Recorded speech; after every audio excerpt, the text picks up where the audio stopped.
Assalamualaikum warahmatullahi wabarakatuh.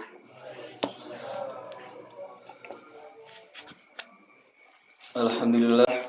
Alhamdulillahilladzi arsala rasulahu bidil huda wa dinil haqqi liyudhhirahu 'alad dini kullih wa kafa billahi syahida. Asyhadu an la ilaha illallah wa asyhadu anna Muhammadar Rasulullah. Para jamaah salat subuh yang dirahmati Allah Subhanahu wa taala.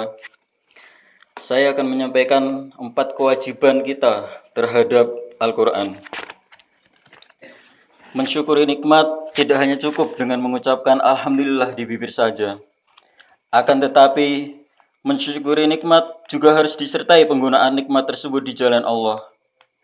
Mensyukuri Al-Qur'an pun demikian juga.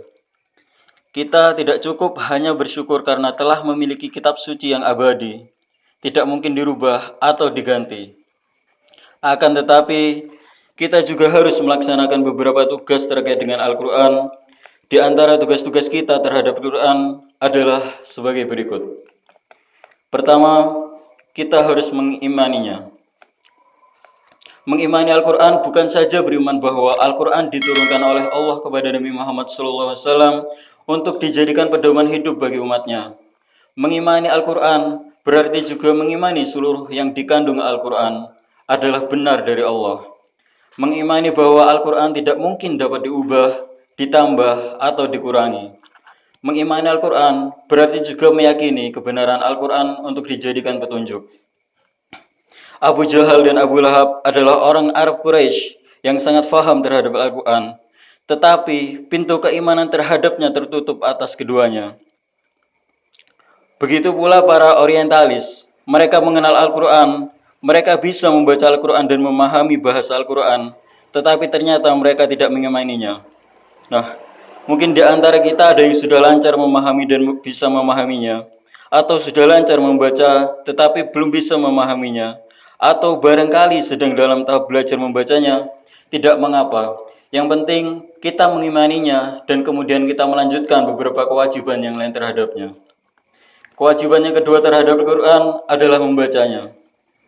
Al-Qur'an tidak cukup hanya dengan diimani, tetapi juga harus dibaca. Apabila belum bisa membacanya, harus belajar agar bisa menjadi bisa. Belajarlah bacaan Al-Qur'an dari mereka yang bagus bacaan Al-Qur'annya. Ingatlah, membaca Al-Qur'an tidaklah seperti koran yang cukup dibaca sampai selesai.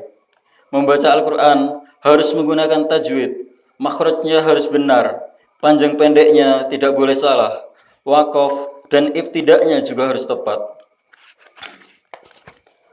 Kemudian, kewajiban yang ketiga terhadap Al-Qur'an adalah merenungkannya. Meskipun membaca Al-Qur'an tanpa perenungan dan tanpa memahami maknanya sudah mendapatkan pahala, tetapi marilah kita tingkatkan kepada perenungan. Sebab tanpa merenungi maknanya, kita tidak bisa mengambil petunjuk yang ada di dalamnya. Membaca Al-Qur'an dengan perenungan jauh lebih baik daripada tanpa perenungan. Renungkanlah setiap Al-Qur'an yang dibaca.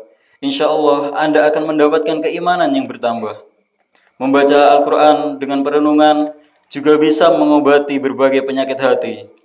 Ingatlah bahwa penyakit hati jauh lebih berbahaya daripada penyakit fisik. Kewajiban keempat terhadap Al-Qur'an adalah mengamalkannya.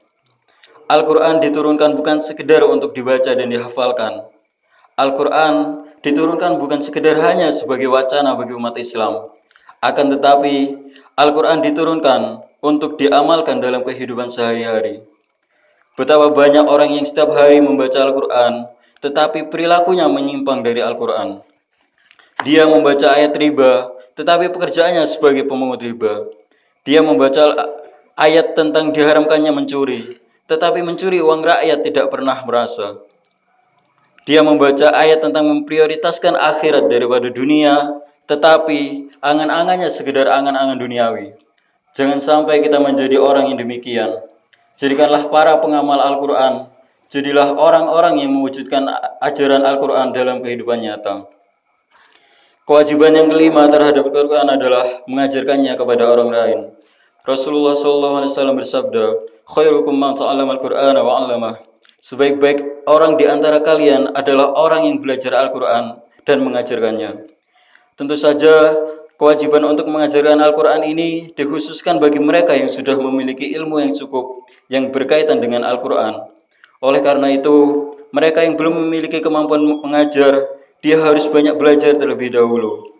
Jangan sampai ia mengajarkan orang membaca Al-Quran tetapi bacanya sendiri masih banyak salahnya. Mungkin itulah 5 kewajiban kita terhadap Al-Quran sebagai orang-orang yang beriman. Mungkin hanya ini yang bisa saya sampaikan. Kurang lebihnya mohon maaf. Wallahu a'lam bishawab. Wassalamualaikum warahmatullahi wabarakatuh.